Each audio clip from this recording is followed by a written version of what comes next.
দেশব্যাপী ক্যাশলেস লেনদেনে বাংলা কিউআর কোডের ব্যবহার দ্রুত বাড়াতে উদ্যোগ নিচ্ছে কেন্দ্রীয় ব্যাংক, যা দেশের রাজস্ব বৃদ্ধি, প্রবৃদ্ধি ও দুর্নীতি মোকাবেলায় গুরুত্বপূর্ণ ভূমিকা রাখবে বলে মনে করেন বাংলাদেশ ব্যাংকের গভর্নর। সোমবার আন্তঃব্যাংক লেনদেনে সমন্বিত প্ল্যাটফর্ম গঠন নিয়ে এক মতবিনিময়ে তিনি এসব কথা বলেন।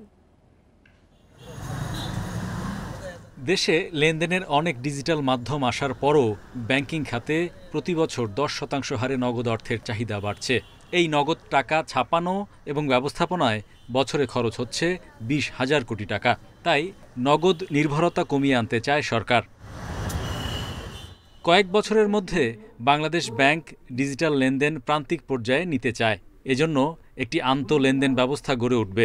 ট্রেড লাইসেন্স পেতেও বিদ্যমান বাংলা কিউআর কোড ব্যবহারের শর্ত থাকবে।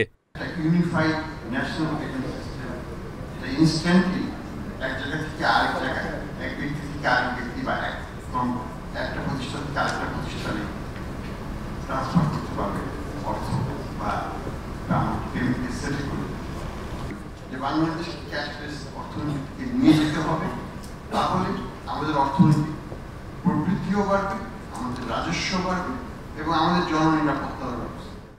লেনদেন সহজ করতে বিভিন্ন ব্যাংক, বিকাশ, নগদ, কিউক্যাশের মতো মোবাইল ভিত্তিক আর্থিক সেবাদাতা, ক্ষুদ্র ঋণ প্রতিষ্ঠান এই 3 পক্ষকে একটি ডিজিটাল প্ল্যাটফর্মে লেনদেনের সুযোগ করে দেবে ইনক্লুসিভ ইনস্ট্যান্ট পেমেন্ট সিস্টেম, যেখানে বাংলাদেশ ব্যাংক নেতৃত্ব দেবে, সহায়তা করবে মার্কিন গেটস ফাউন্ডেশন।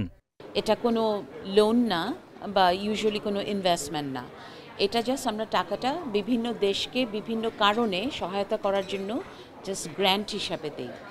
অবশ্যই আমাদের স্ট্র্যাটেজির সঙ্গে ওই দেশগুলোর যে পলিসি ইনিশিয়েটিভ বা স্ট্র্যাটেজিগুলো অ্যালাইন যখন হয় তখন দিই।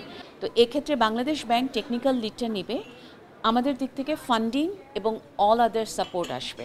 সংশ্লিষ্টরা জানান, মোবাইলে ফিনান্সিয়াল সার্ভিসের মতো এই ব্যবস্থা 24 ঘন্টায় চালু থাকবে, খরচও কম হবে। চুক্তির 1 বছরের মধ্যেই দেশে চালু হতে পারে ডিজিটাল লেনদেনের মাধ্যমটি।